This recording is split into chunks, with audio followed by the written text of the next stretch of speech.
How's it going, guys? It's Kyle Brotherson here with Dirt Bike Channel. This is the Dirt Bike Channel podcast. You probably know that because you're probably subscribed already. At least you should be. I don't know why you're not.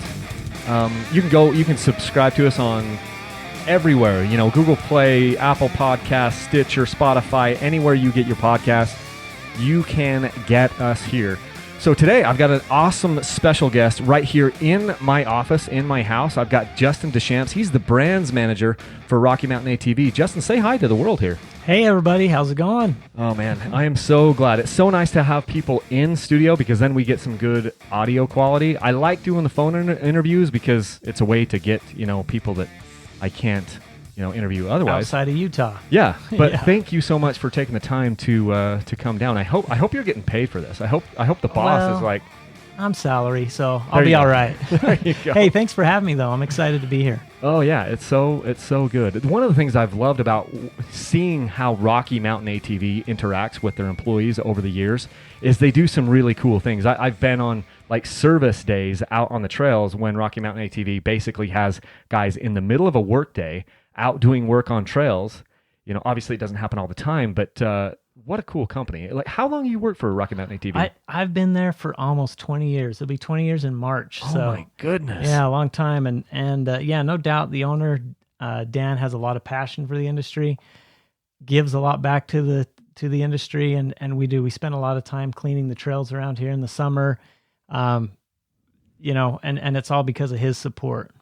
20 years. That's a long time. I'm getting old. That hardly, and you don't look that old. What were you, like 6 when you started? I'm 43. I'm getting up there. So you were 23-ish. Yeah. So you were just a young buck when you started.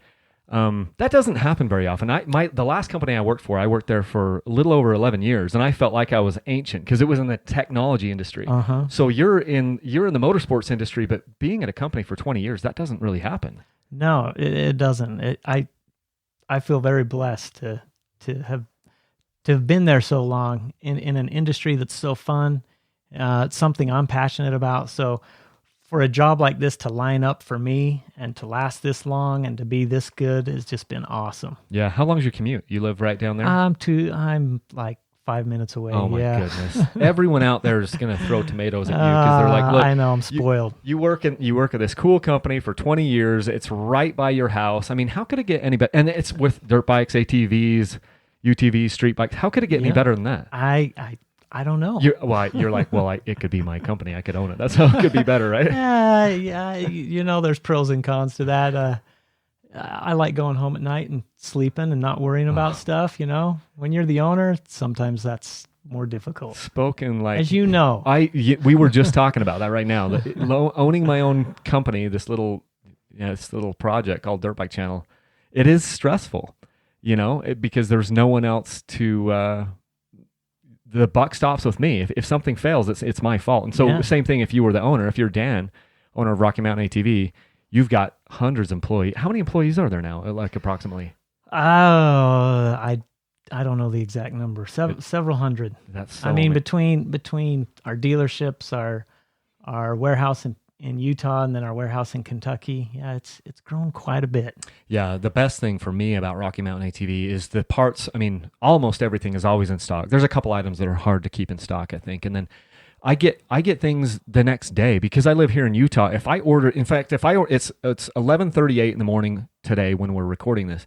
If I ordered something in the next 4 hours or so, it would be at my house tomorrow. That's awesome. It's the free 2-day shipping because I live so close. It'll be on my doorstep tomorrow. You cannot beat that. Yeah, it cannot be beat. And I wouldn't want to be a competitor of Rocky Mountain ATV because it's like at this point now you're fighting the 800-pound gorilla, and they're doing it better than anyone else as far as I'm concerned. And I don't know how you do any better than that. And you working there for 20 years, I'm sure that you've had a big part of that. And I want to kind of get into it, but I just wanted to say that it has been awesome working with Rocky Mountain ATV and ordering stuff. It's scary at the end of the year because of how I do my taxes. I actually do total up my expenses with Rocky Mountain ATV because it's a write-off.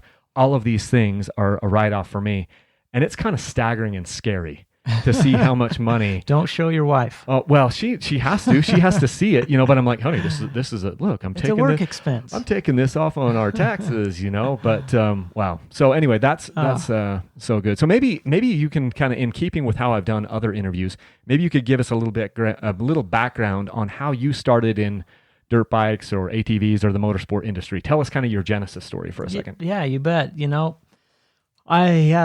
I had uncles that rode motorcycles. When I was a little kid, I'd go up to my grandma's cabin, and in the garage, up by Sundance, there was an XR75 in the garage. Nice. And a DT250, Yamaha DT250. Do you know what years they were?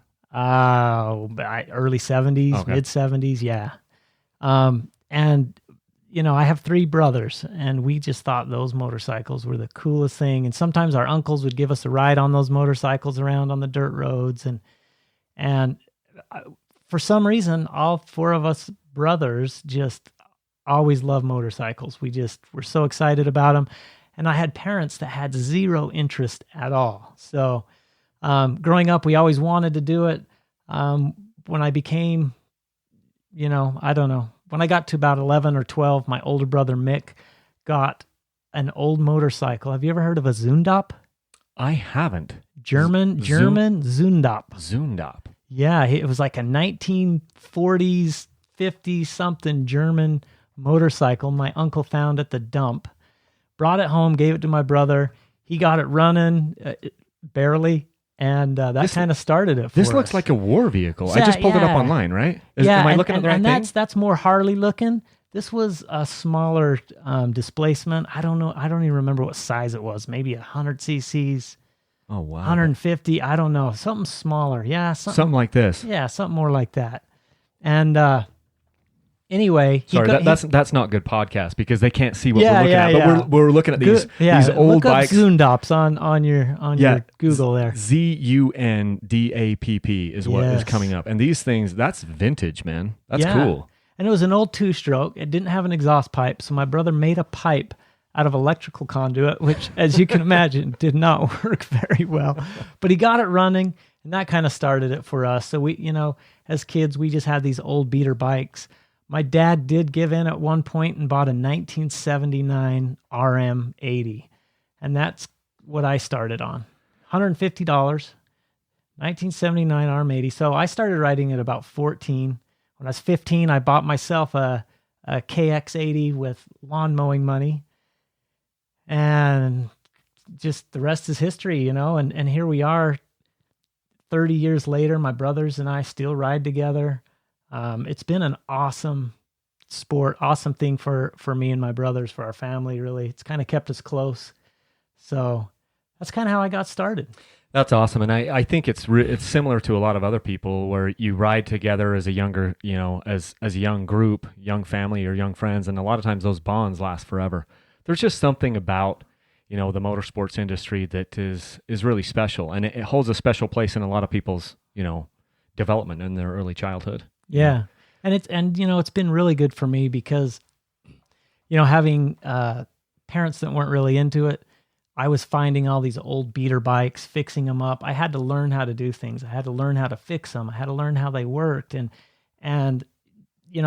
with my career now doing that stuff all the time, I look back and it was just extremely valuable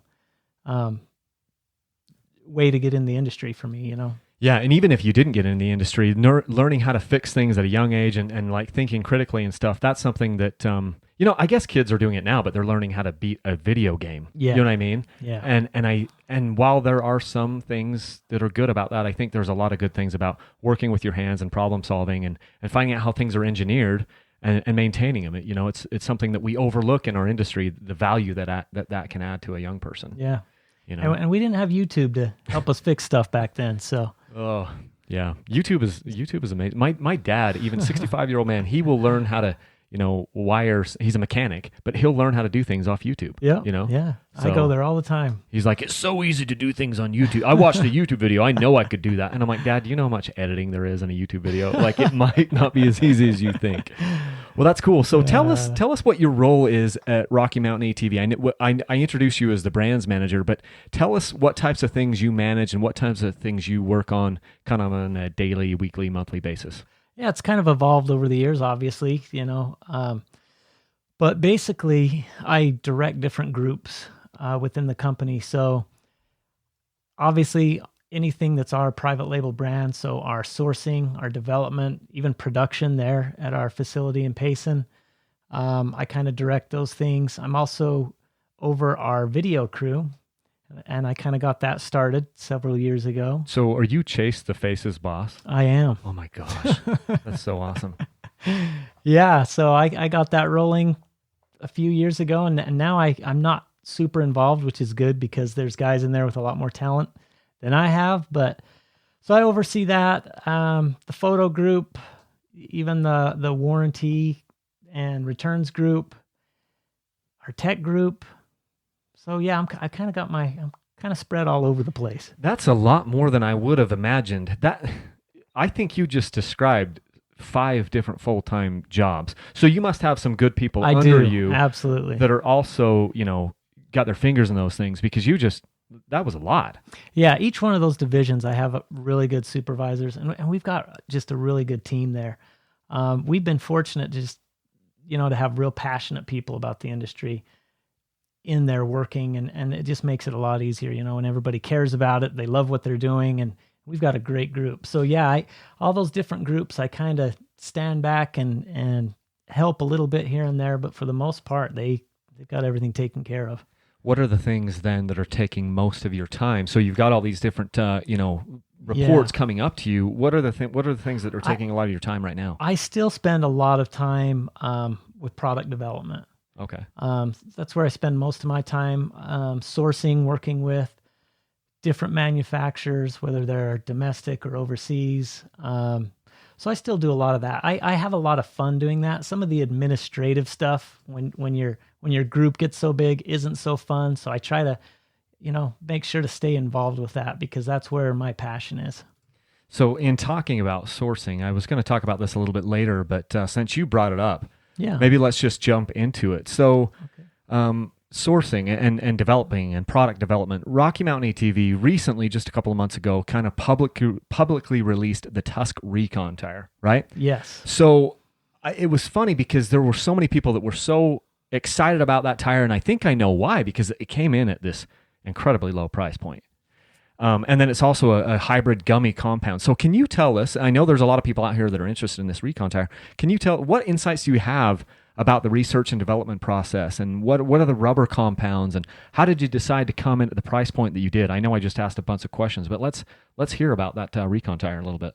Yeah. Several of us there were trail riders like you, and for a lot of years we ran trials tires. And when hybrids started coming out, we started running those. I really liked the Kenda Equilibrium for a lot of things, but not for other things. And so for several years, we wanted to build a hybrid tire. I mean, we've done ATV and UTV tires for years. Were you making your own tires on those? Yeah. I We've didn't done even know that for years. Yeah.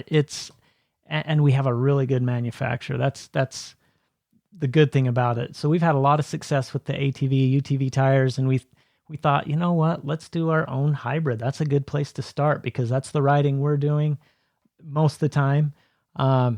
We have a pretty good feel for what we like and don't like. So it kind of started there. And it's actually been a few years in the process. So when we first designed the tire, we struggled with different rubber compounds and the feel of the carcass. And we've gone back and forth with the engineers, our engineers, their engineers. And it took quite a bit of time, but I think we found something. We found something that we really like. And kind of our goal with the Recon tire, tires are like motorcycles. There's not one motorcycle that does everything perfect. Same with the tire.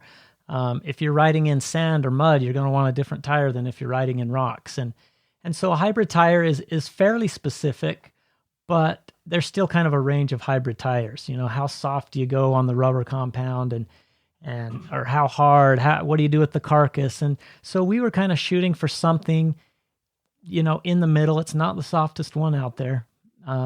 If you're just riding rocks, slow technical rocks all day, a trials tire might be better. But we wanted something that was going to be good in that stuff and not totally throw you off when you hit some high speed stuff or you start braking hard. You don't want it to just not perform well in those areas. So we were kind of shooting kind of middle of the road hybrid tire that would kind of fit the masses, that everybody could be happy with. And one of our biggest goals was something that lasted, because a problem with some hybrid tires is, you get the compound really soft, they wear out real fast, or you hit high speed roads or something else and they start chunking. And so that was the biggest challenge with this tire is, hey, we want it soft. We want it to perform well at slow speeds, but we don't want it falling apart when you do hit that fast trail or have to hit the road or something. And so that's what we strive for. It took a lot of time, but I feel like we did a really good job with that. How did you decide on the price point too? Because I think that is one of the things that caused so much of a buzz. I mean, this tire could have come in at $90 like some of the other hybrids. It didn't. It came in at I'm looking right now, $59.99. How did you come to that decision? Well, you got to kind of just pay attention to the market. I mean, where is everything else at?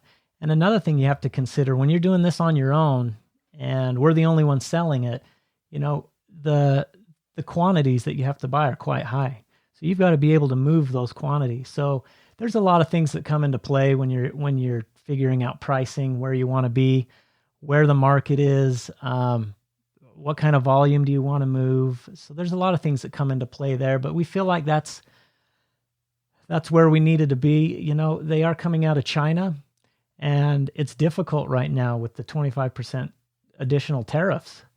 So, you bring in a tire from China, you're paying close to 30% in duties. And so that makes it really tough to make very much money on a tire right now. It's so interesting the way that politics kind of affect this, because I've been finding the same thing. I've been trying to, source some of my own things, and it makes it hard. A lot of manufacturing happens in China for many, many reasons, and now with the economic sanctions and things, it makes it a little bit tougher. Yeah. But I'm so glad to hear you talk about the amount of R&D, research and development that went into that tire, because it shows me that it wasn't just thrown together. And I could tell that it wasn't thrown together. And I knew that you kind of made some, you have to make a compromise with a tire. Like you mentioned, and I've said this way a number of times before, you can either have a really good performing tire that doesn't last long, or you can have a long-lasting tire that doesn't really perform that well. These hybrid gummy compounds that we're talking about are trying to split the difference a little bit, be a really good performer, but then they don't tend to last as long. So you've tried to create a compound that kind of split the difference, and I think you've done a good job. I've got one out in my shop here. I haven't put a ton of hours on it, but I think I would agree with you. It is not the softest compound out there, but I think it's trying to like make a lot of people happy with what it is. And then at the price point, I don't know why someone wouldn't try it. At this point of my riding career, I don't even want to touch it if it's not a hybrid compound. Yeah. Like I'm the same. Like the traditional knobbies of the past, and I don't want to, name any names or disparage any of these companies, but there are tires that I ran 2-3 years ago that I just won't run now. Yeah. Well, and I have a CRF 250 RX, and I mostly ride trails. In the summertime, we go up in the mountains and ride trails. It's slow, it's technical, but in the winter, right now we've got to go out to the desert. It's faster, higher speed. Every once in a while, I like to hit a motocross track, and I don't want to change my tire every time I change up my riding. I feel like this hybrid tire, it's going to do awesome on the trails. Is it the best for a motocross track? No, it's definitely not. I've done it, and it worked pretty dang good, but it's not the best. And I can take it out to Cherry Creek out here in the desert and ride faster paced stuff, and it feels good. So, I don't think most guys want to be changing a tire for every location they go to. But like you said, there isn't a perfect tire for all scenarios, but I feel like this is a pretty good mix. Yeah. So tell me, and you don't have to share any trade secrets here, but are there other tires in the works from the Tusk line? There might be. There might be.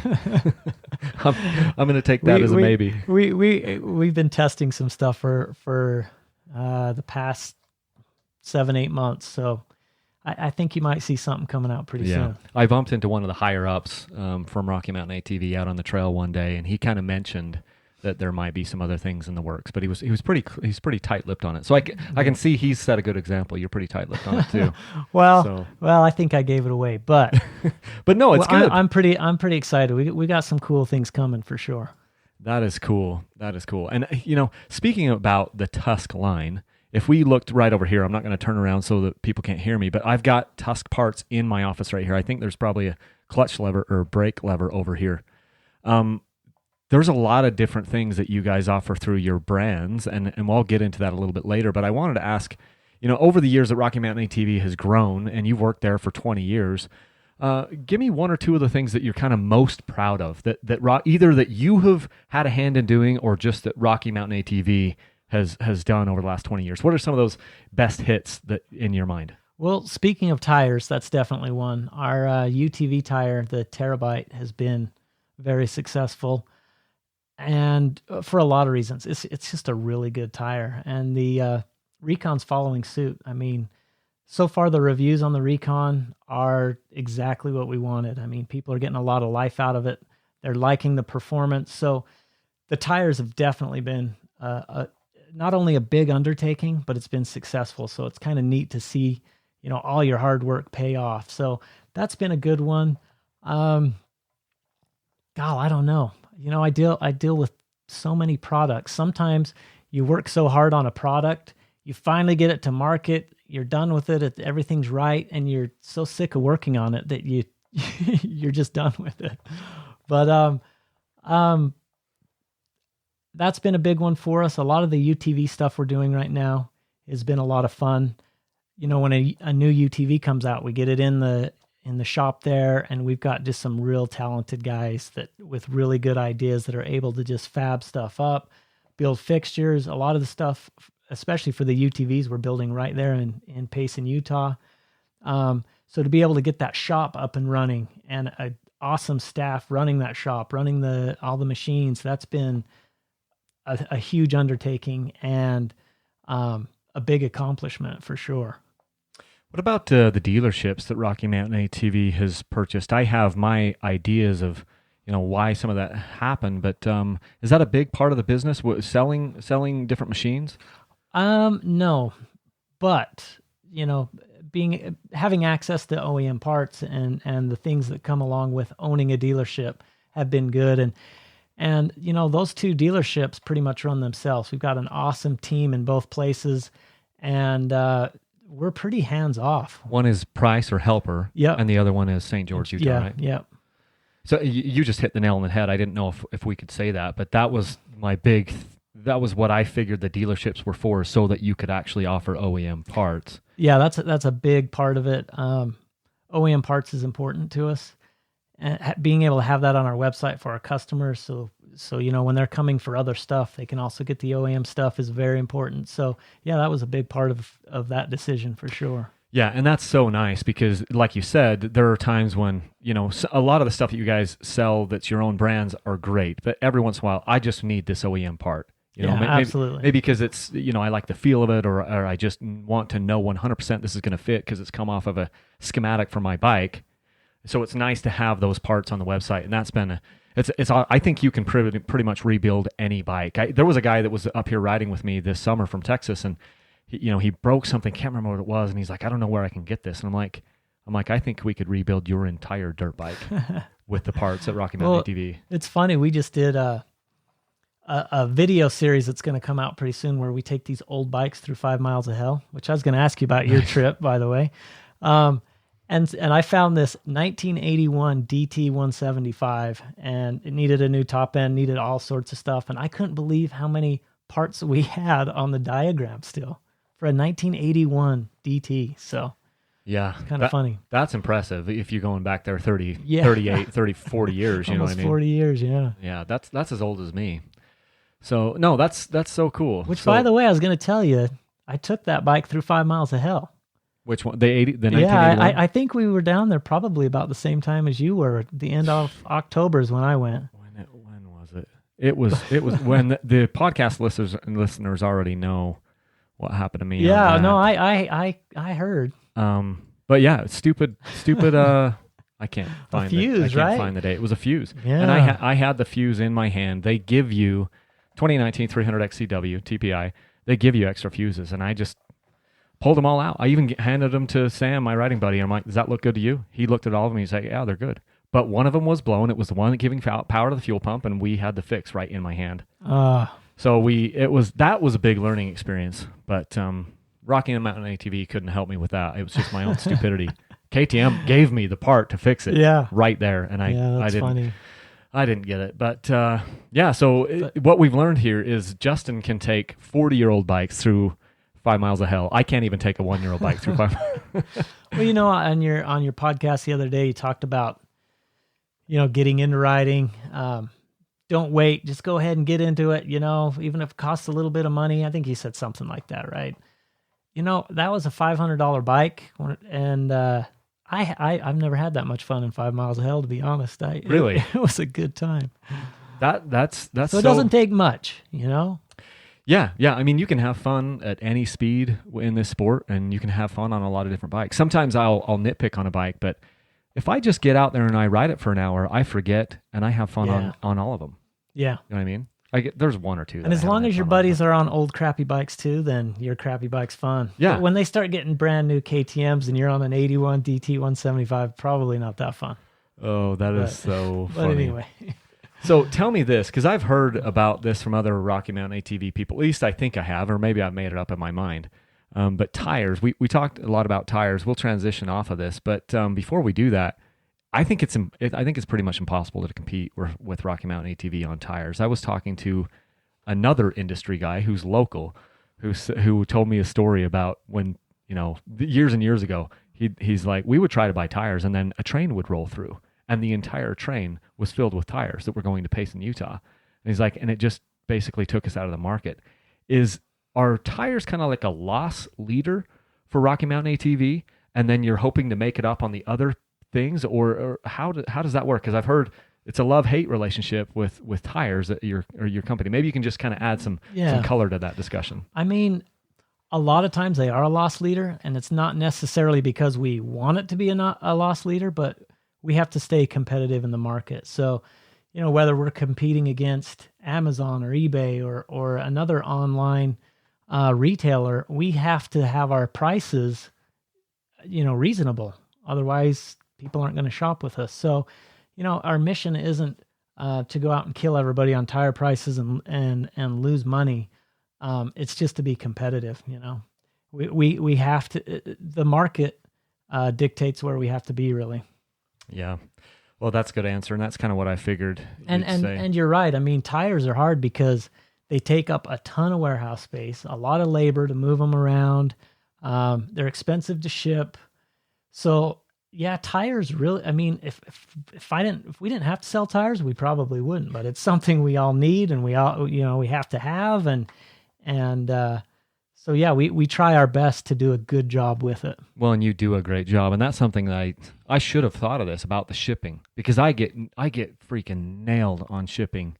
The invoices that I have from the warehouse that I use and pay shipping, it's staggering how much I pay in shipping, and I'm not shipping anything as obtuse as a tire. So I can only imagine what that is. And then when you're giving free shipping on almost any tire on your website, if people buy one, it's going to be free shipping because orders over $75. Yeah. You know, so maybe if you buy the Tusk Recon tire, it won't be free shipping because it's only $60, but then you pay $8. I doubt that Rocky Mountain ATV can ship that for $8. No, I think our standard rate's $7, isn't it? So yeah, well, something I like think that. it's $7. No. I try to make sure I never pay the shipping charge because my order. I always just make sure I'm always above $75. Yeah. But yeah, I'm sure that tire can't be shipped to anyone for $7. Yeah, And you have to look at the averages. There's a lot of times, a lot of orders that go out that we lose a lot of money on. I mean, you look at our Black Friday or Cyber Monday deals, we lose a lot of money on some of that stuff. And you have to look at it like a marketing cost, and you have to look at the averages of what everything brings in. But yeah, it's tires are tough. There's no doubt about it. Yeah, it's funny you mentioned that because I just finished a Cyber Monday sale. It's the first time I've ever done it, and I was looking at some of the ads that I was running, and I'm talking to my social media guy, and I'm going, hey, this ad here is only costing me money. We're spending this much on it, and this is how much it's returning. And when I factor in my cost on these items, I'm underwater on that. Yeah. I'm paying people to buy that. Yep. But then you mentioned like the average. I'm like, but when he's Jason, if you're listening to this, he did a really good job. He's like, look, but if you look at the whole of this thing, we're still way ahead for today on Cyber Monday. But yeah, this one ad, it didn't perform that well. And so it's funny to hear you kind of talk about things like that. It's hard sometimes, but you definitely have to look at the big picture of things for sure. Yeah. So with the other brands, let's talk about that a little bit, because I've got, even in here in this room, I've got the ARC, I've got a riding jacket over Tusk. What are some of the other brands that Rocky Mountain ATV sells? With whether it's hard parts or clothing or whatever. What can we do a rundown of those? Yeah, you lines? bet. I mean, Tusk is obviously the biggest. I don't even know how many product lines we have. And that's hard parts. Tusk is hard parts, right? Yeah. Hard parts and for everything. I mean, from anything for a UTV, dirt bike, dual sport. We're doing a ton of different product lines with Tusk. ARC. We do some apparel. We have some motocross boots. What does ARC stand for? Advanced Rider Rider Coverage is what it stood for. Most people don't know that. And when you say what it stood for, that sounds like past tense. What does it stand for now? It still does. It still does. When Ray, our general manager, came up with that, I don't know, 15 years ago, that's where it came from. But so ARC apparel lines, mostly. Our biggest product line there is our Adventure Patent Jacket, the Battleborn Patent Jacket. We're working on some other things there, but we do have a motocross boot, an entry-level boot there. We also have the exclusive licensing. We don't own the brand, but we have the exclusive licensing for MSR, Malcolm Smith Racing. So, we've been running that for the last few years. Primary drive, chain and sprockets, drive components. I forgot about primary drive. I knew that, but it didn't even come to mind. Yeah. So with those, it's sprockets and chains. Yep. Is there anything else in that line? There's some chain guides and tools and things like that. But for the most part, just anything drive. So you're talking, we have a couple different lines of front sprockets, several different chain lines, and then a steel and aluminum rear sprocket with primary drive. Attack graphics, of course, we make the graphics right there in our Utah facility. Let's see, what else do we have? That's a lot of things. Those are the big ones. We have a few smaller brands. I mean, Neutron is ours, QA Parts is ours, and QA Parts is a lot of OE aftermarket stuff. So carburetors and starters and fuel pumps, stuff like that. You even make the brake pads. Yes. How much of this stuff is made?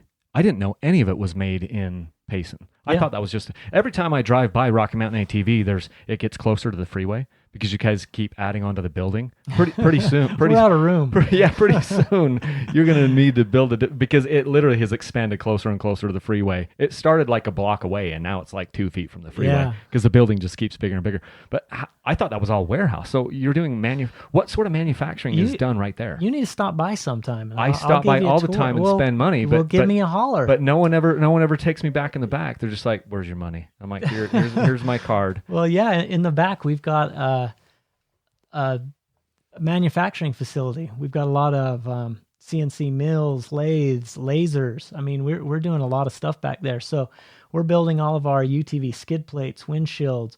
We do a lot of our pannier racks for dual sport bikes, bumpers, roofs for UTV. So a lot of bigger stuff that we're either doing like a short production run, maybe to test the market, or we just know it's, not a huge seller. So we'll do some shorter production runs there in our Payson facility. Rather than contract Yeah. a bigger manufacturer to make it and then have to pay shipping twice. Yeah, and that's going to require huge quantities, right? Okay. So we'll do smaller production runs there. A lot of times we're using that facility, though, to develop product, maybe get the first couple production runs out, and then we pass it off to contract to somebody else. And we work with a lot of companies here in Utah that are building quite a bit of stuff for us. And obviously overseas, we work in several different countries building stuff. But the shop there, it's just rocking and rolling all the time. So we try to contract stuff out just because we're so busy back there. And the development side takes a lot of time and a lot of the resources in that shop as well. That's so cool. So I'm going to have to go down and just do a tour. I'd love to see it, just to kind of see how everything is going. And it's just been fun to watch the company grow, over time. We started the shop in 2016, so a little over 3 years running it, and we have things running pretty smooth, but it continues to grow. We continue to get new machines, and it's been a lot of fun to see that happen, Yeah. So tell me, how are the decisions made when you're selecting what types of product you're going to offer, or how do you decide, okay, we've got this shift lever, or we've got, how do you decide? Let's just say with Tusk, one of the bigger, brands that you're managing and you're producing parts off of. How do you decide what parts you're going to make or offer? Yeah. I mean, there's a lot of different factors that play into that, but it all comes down to what needs there are in the market, and whether that's a need for something that doesn't exist, something that we think we could do better, something that we feel like needs to be priced better. So there's a lot of different factors. I mean, you take the UTV market. I know that's not your thing. It's not mine as much as it is dirt bikes, but that's pretty new and exciting. The machines are changing a lot. So when something new comes out there, we try to get the machine in and go, okay, what does this thing need?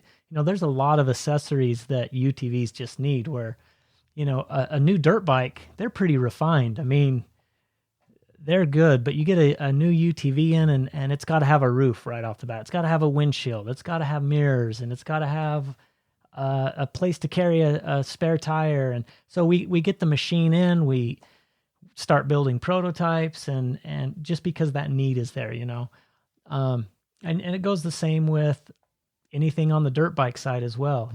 If we feel like, hey, there's products out there, but they're not really hitting the mark, we need to go after that. Or maybe the market's not addressing it at all. So there's just a lot of different factors that play into it. It probably takes a lot of people that are engaged in these sports. You've got to have UTV fans working at the company that know, hey, this is a major problem because I've got it and I've got friends that have it. Also with the dirt bikes, it's like, hey, this is a part that people break all the time. I'm always breaking levers, or I'm always, I broke a shift lever. Why don't we offer a competitive offering here that's a replacement for the OEM?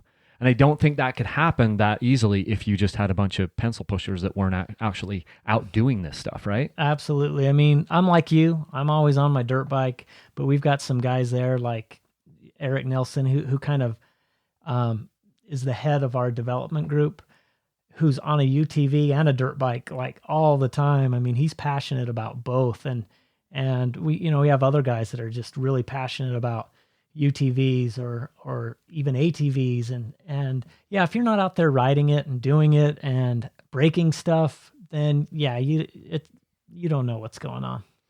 Yeah. So a little bit of a transition now. Over the last couple of years, I've watched Rocky Mountain ATV spend a little bit more on marketing as far as, and I'll just give you an example, motocross and supercross.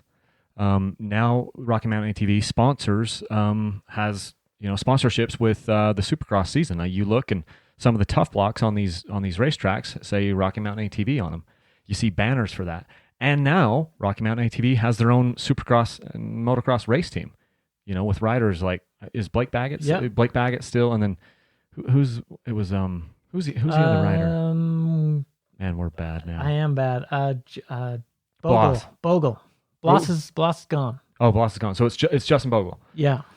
So talk about like how is that something that you guys are excited about? Or is it something, I mean, this is just it's a totally new thing. I see you guys, it seems like it's kind of out here on this island here where now you've got this race team and a lot of money's going out the door like that, but it's exciting for me to see and watch it on TV. Maybe you have any insights on that? Well, I mean, one of the benefits with scale, right, is you can afford to do some of these things. And, Dan, the owner, he's always been about giving back to the community. So we do that in a lot of different ways. We support a lot of local stuff, a lot of smaller race series. We have our race gas program and different things like that. A lot of grassroots type stuff, but Supercross is a lot of fun, right? It's hard to measure a return on your investment there, but it's a lot of fun. It gets your name out there. I mean, Supercross is kind of the pinnacle of our sport. Everybody watches Supercross, whether you're a trail rider or ATV guy. Most people watch Supercross, and it's just kind of fun to be in that arena and in that environment and be involved. And so, I mean, yeah, we hope that our investment is doing us some good. It's really hard to measure, but it's a lot of fun too. I mean, so I think that's a lot of the reason why we're involved. Yeah, I remember a couple of years ago, one of my neighbors, I don't know, got tickets or invited to come down and meet the riders down there in Payson a couple of years ago when they were up here in Salt Lake City. And I didn't go, but they had a couple extra tickets, and my sons went down there and got autographs from Blake Baggett. And I think at the time it might have been, was it Davey Millsaps? Yeah. Something like that. And then there was a 250 rider. I can't remember. It might have been Bloss or one of the other guys, but they were super excited to go down there. My kids love doing that. And so, they go down to Payson and meet the riders and hopefully with Supercross coming back next year, hopefully we'll get to do that again. And it'll be the finals, the last round. Yeah, it's going to be exciting. Which I thought was so interesting that they did that. I'm probably Me too. I'm probably going to do a podcast with my wife, just kind of a Monday morning mechanic thing where we talk about, we watched Supercross yesterday or whatever, and here's what we thought about it. But that's so interesting because normally if they've come to Utah, it's been the second to last round for weather reasons, and then they'll go have the finals in Vegas. But Vegas isn't that great of a, I don't want to it's just Sam Boyd Stadium, and I'm not even a Ute fan, but Rice Eccles versus Sam Boyd Stadium, Rice Eccles is a lot nicer. Yeah. Well, I think Vegas is a destination people want to go to, right? Right. They go party and have fun, whatever else. But yeah, it was surprising, and I don't know the details behind it, but I'm not going to complain. I'm happy it's going to be here again. Oh yeah, no, totally. I love it when it's here. We take the family down and we go, and now that it'll be like the final round, it'll be even more fun. You'll still have a bunch of people going like, where are we going to get drinks or whatever? Where are we going to party?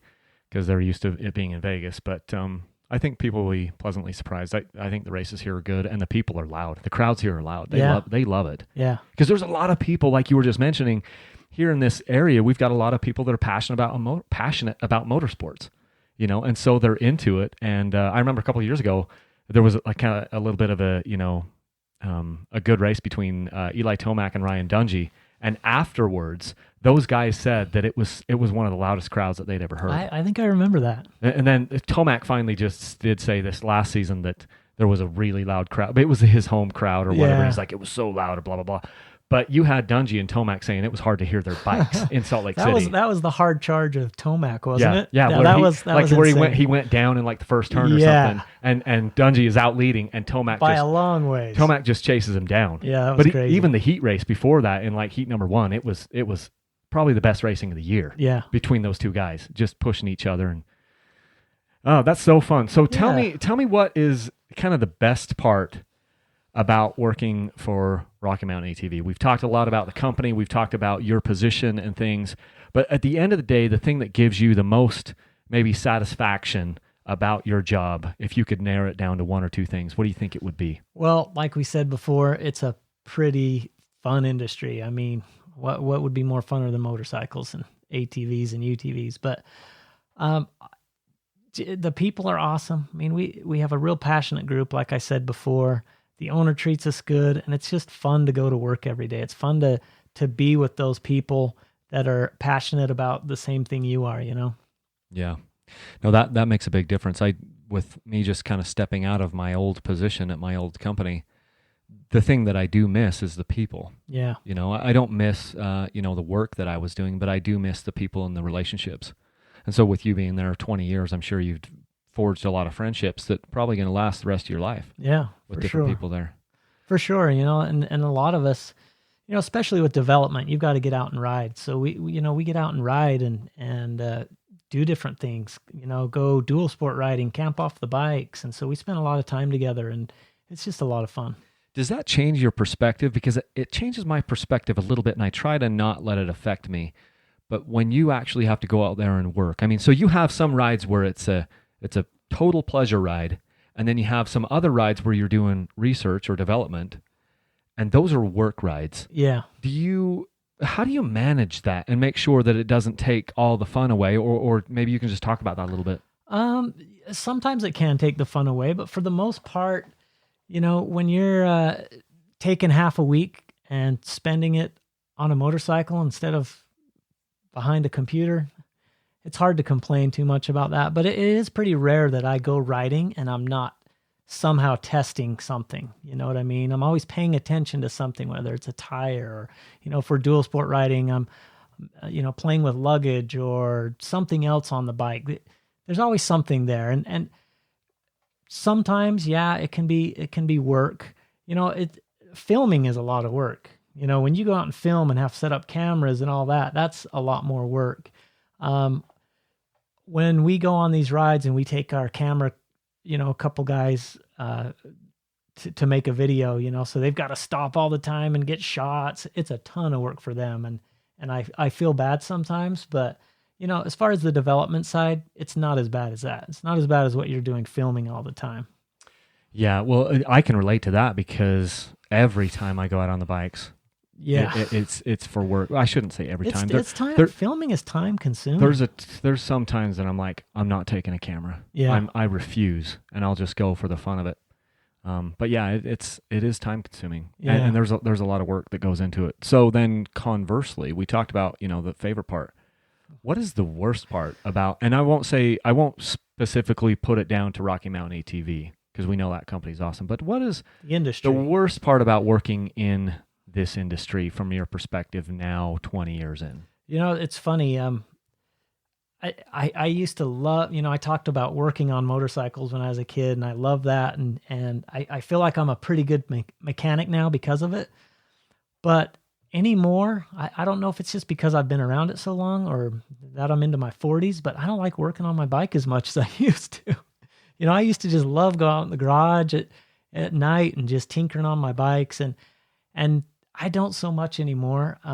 Maybe it's because I have 3 kids now, 3 girls that take my attention, but I don't know.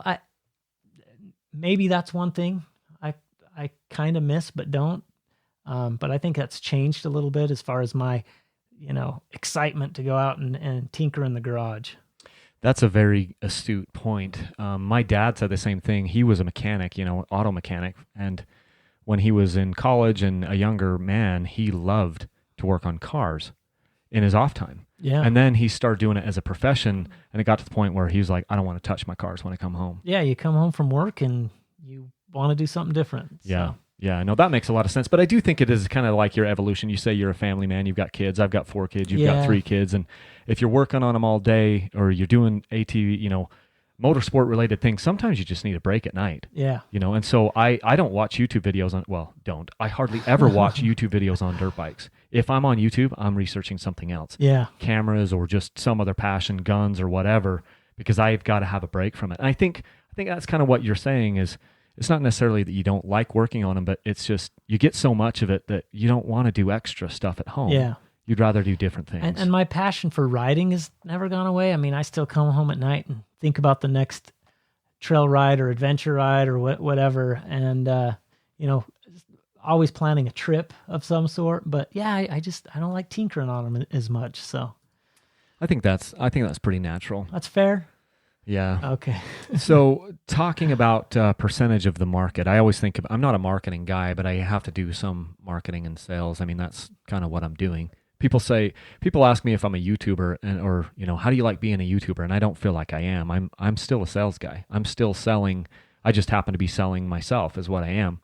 So talking about the percentage of the market, you're working in a lot of different markets. You've got UTV, ATV, street bikes, dirt bikes, dual sports, and maybe some other niche markets. But what do you think is the largest percentage that you're selling into? Is it UTVs now? Is it dirt bikes?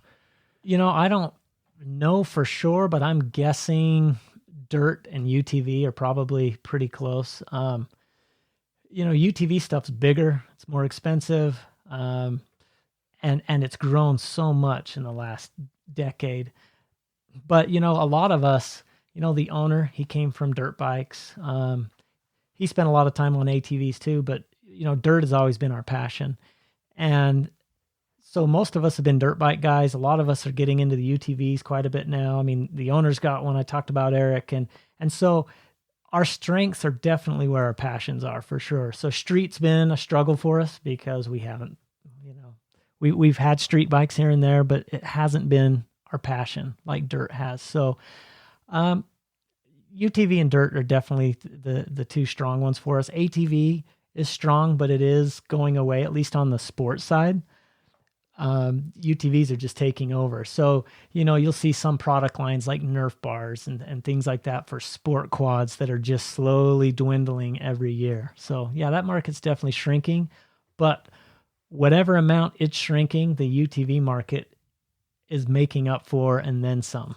Yeah, that's so interesting because with the UTVs, these things are bloody expensive. I know, it's crazy. And it's crazy how many people have them. I mean, yeah, and then you've got to have a trailer to drag it around. Yeah. You got to have a truck, and maybe an enclosed trailer or just a big long flatbed or something. And a lot of people will have two of them, or they'll have these massive, $90,000 toy haulers, and they'll fill up the garage with one of these, Polaris machines or Can-Am or Bombardier or whatever. I don't keep up with that stuff. I've driven them a few times. Well, and you can buy a new dirt bike and it's ready to go, right? I mean, you might tweak a few things here and there, but you don't have to necessarily.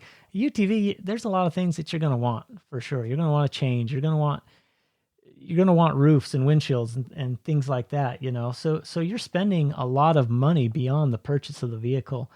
But taking them down to Moab and stuff like that, I got to admit, they are so fun. I mean, UTVs are fun. You can see why they're catching on. It's easy for somebody to hop in one and drive it, where a dirt bike might take a little more time, but they are a lot of fun. Yeah. Well, one of my concerns, though, is that it is so easy, and then people get this false sense of security. And I can't tell you how many times I see people, they're in tank tops and shorts and flip-flops and no helmet. Yep.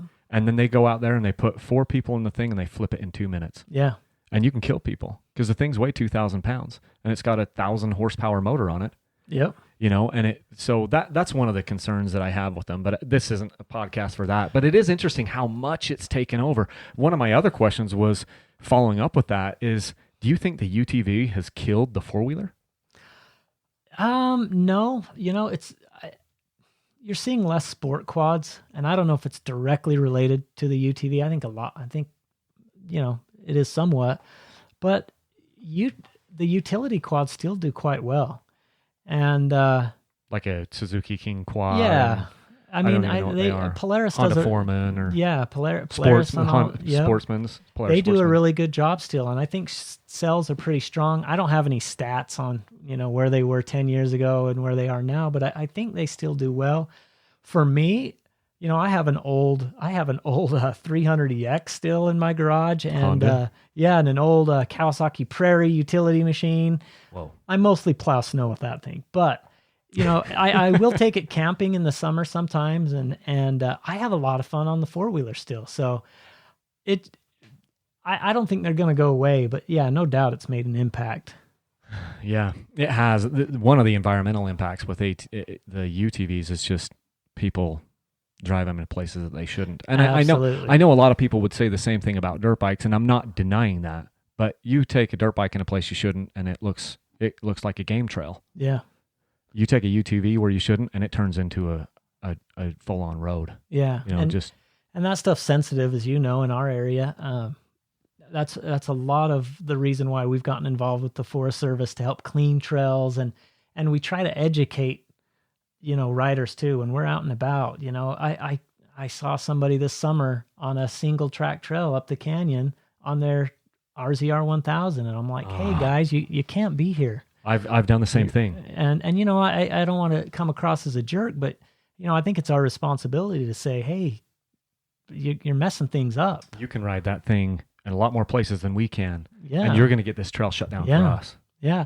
Even in places, that may be legal for them, sometimes it's sad to see your single track turn into a 2-track, but that's just how things evolve, I guess. But yeah, I think we just need to be responsible and not be afraid to tell somebody nicely, educate them a little bit on why they shouldn't be where they are, whether it's a dirt bike guy making a hill climb somewhere or a UTV guy where he shouldn't be, but yeah, and this is probably, in fact, I would like to do another podcast solely on this, and maybe we'd grab a couple of guys, but you're involved with the Uinta Trail Council, right? Yeah, yep.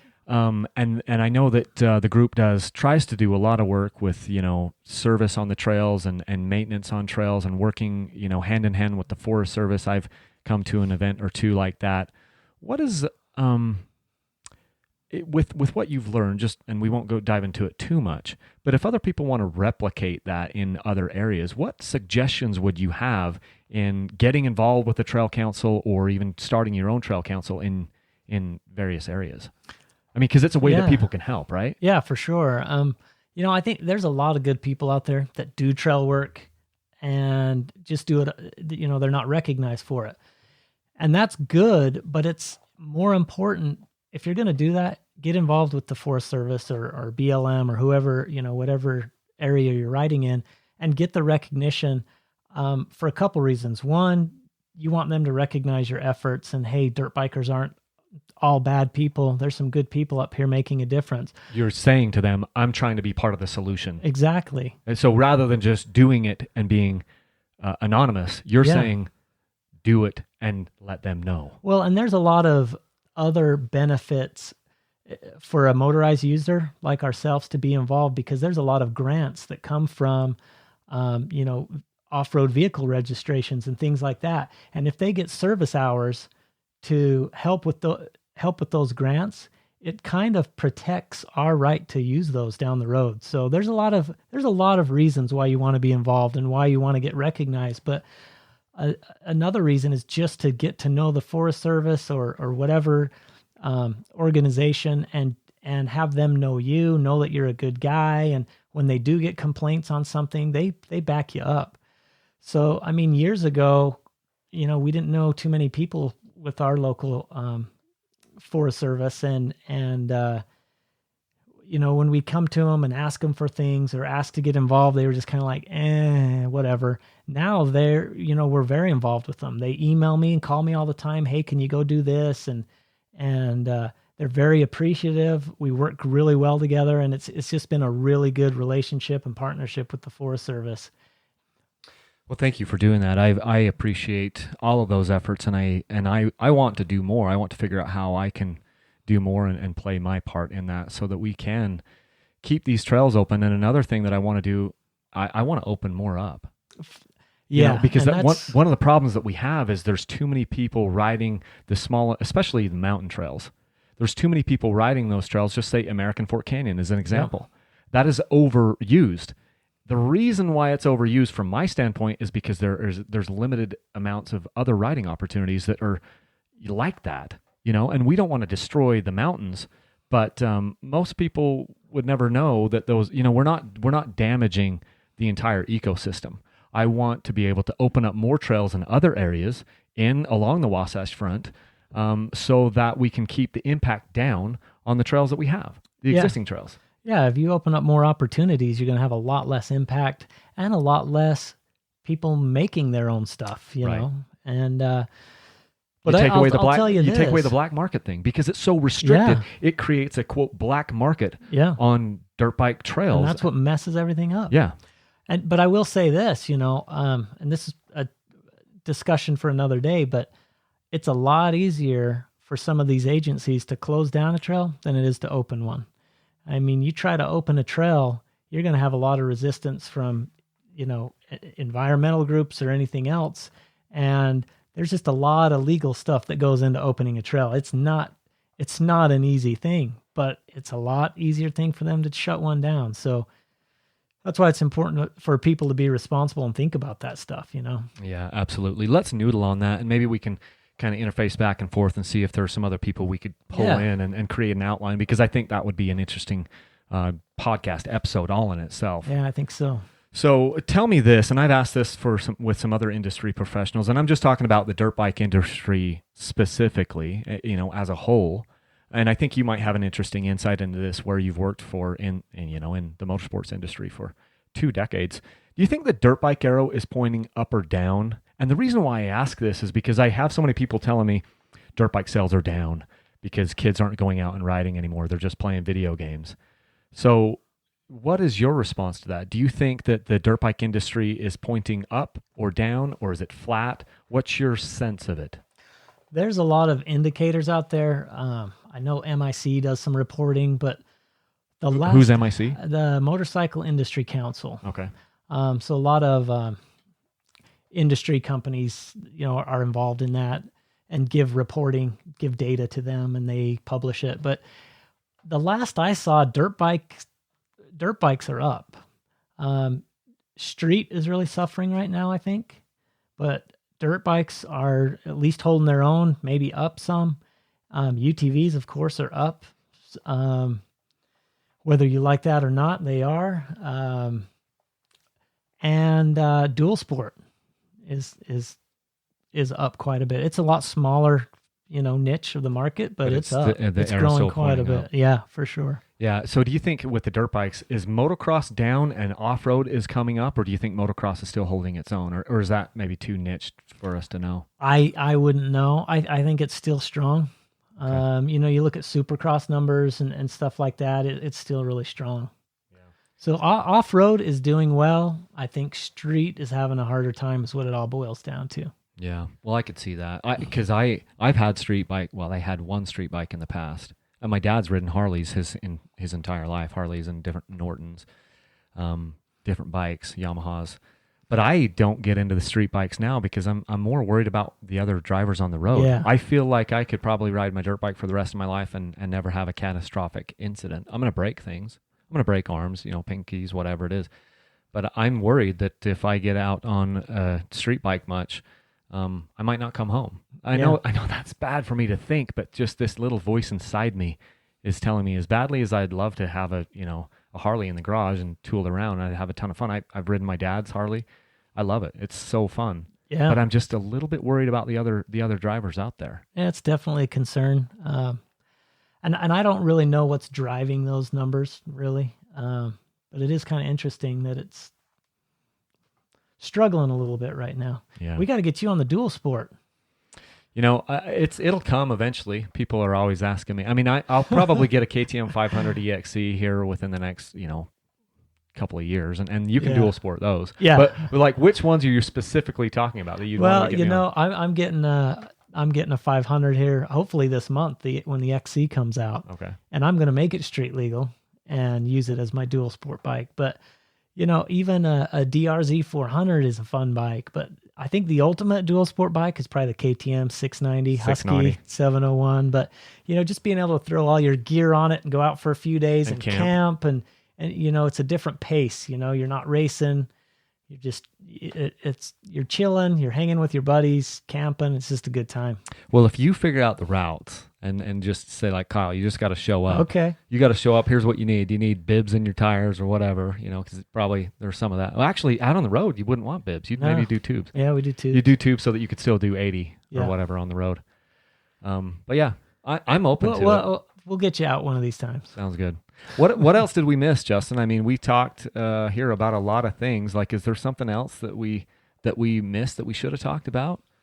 Something you're super excited about doing, or? I don't know.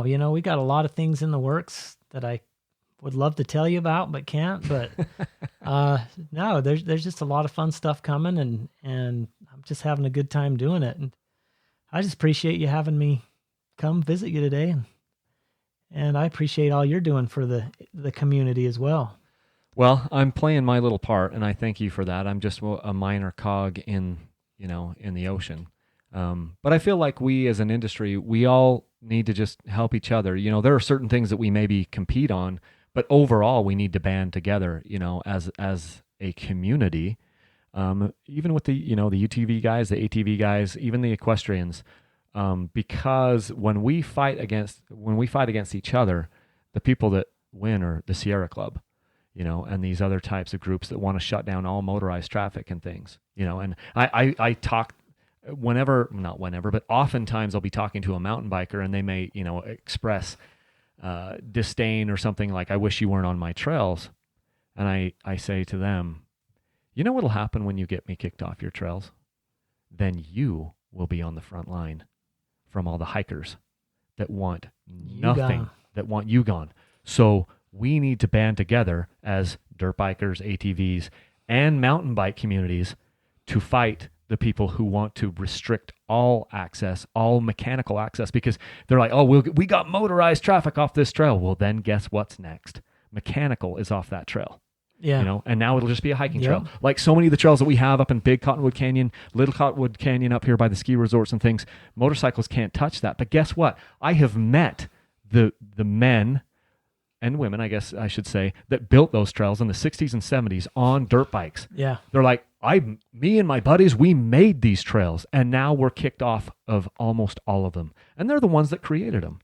And so we need to band together as an entire community of off-highway vehicle users, OHV users, and do a better job of that and not fight with each other, figure out how we can work together and how we can further things and create more access. We've got so much public land here in the West, and most of it is being completely unused. I think it's human nature to want to pick a side or pick a team or whatever. And yeah, if you're a dirt bike guy, sometimes you don't like anybody else. And if you're a mountain bike guy, same thing. And we need to make sure we don't fall into that mindset. I mean, if you don't like mountain bikers, well, too bad.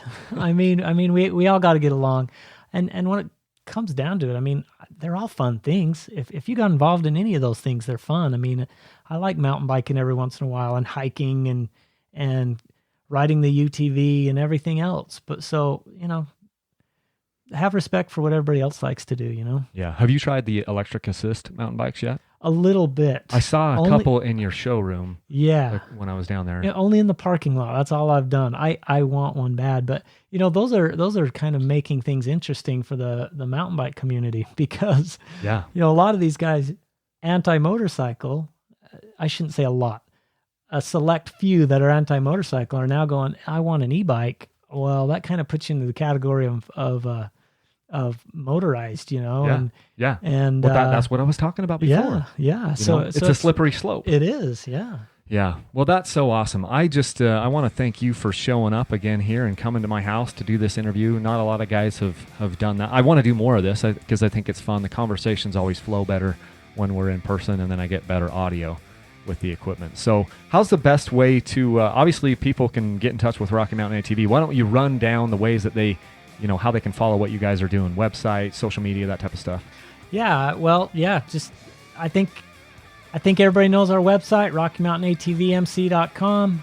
Of course, we got our Instagram stuff going, Facebook, YouTube channel, where we do a lot of how-to stuff.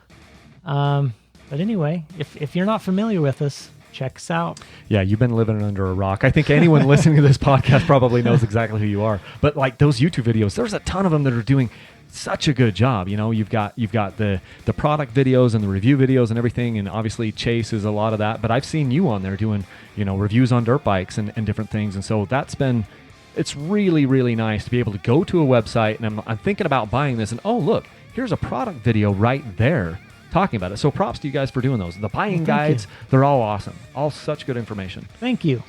And thanks for having me. I appreciate it. It's been a lot of fun. Yeah, no problem. We'll do this again, and we'll talk about trail advocacy and trail maintenance and those types of things when we can figure that out. Awesome. So, thanks so much, Justin. Thank you.